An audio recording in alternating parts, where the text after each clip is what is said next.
Imagine standing in a vast, grand hall, its marble floor cool beneath your feet, echoing with the murmurs of the greatest minds in history.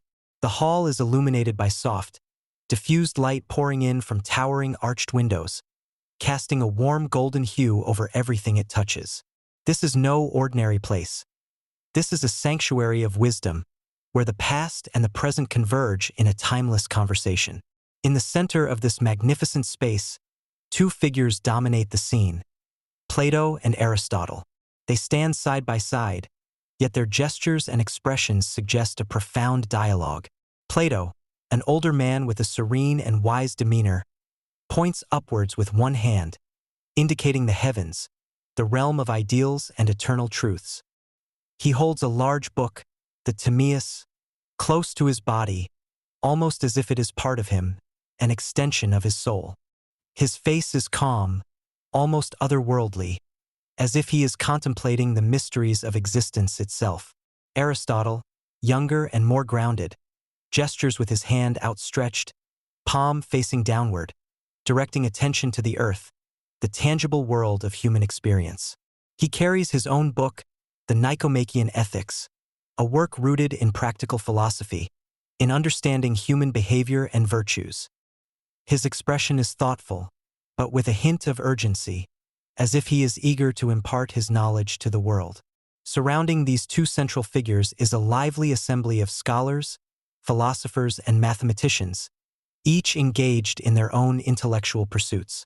To the left, you sense the presence of Pythagoras, absorbed in a complex mathematical demonstration, his face focused and intense.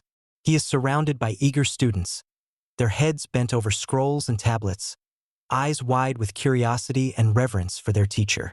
To the right, Euclid is crouched on the floor, a compass in hand, sketching geometric figures with precision and care.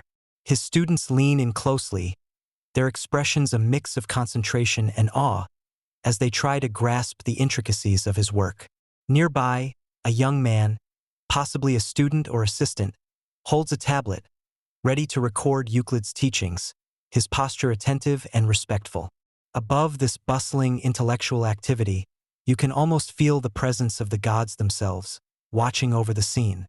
Statues of Apollo and Athena, symbols of reason and wisdom, stand guard, their marble forms exuding an aura of divine approval, as if they are blessing the gathering with their eternal grace. The architecture of the hall itself is awe-inspiring, with its soaring arches and intricate details, evoking a sense of reverence and grandeur. The space feels both open and intimate, as if inviting you to step into the conversation, to become part of this gathering of minds. The atmosphere is charged with energy, not the frenetic kind, but a deep, resonant hum of intellectual excitement and discovery. As you take in the scene, you can almost hear the low murmur of voices, the scratch of quills on parchment, the soft rustle of robes as scholars move through the space. The air is thick with the smell of aged parchment and the faint, sharp scent of ink, mixed with the earthy aroma of the marble floor beneath you. The emotions in the room are palpable: the calm, reflective wisdom of Plato, the focused determination of Aristotle, the intense concentration of Pythagoras and Euclid. There is a sense of purpose here, a collective striving towards understanding, towards unlocking the secrets of the universe. But there is also a sense of camaraderie, of shared pursuit and mutual respect, as each figure contributes their unique perspective to the larger tapestry of knowledge. This painting is not just a depiction of a historical moment, but a celebration of human thought and the relentless quest for truth.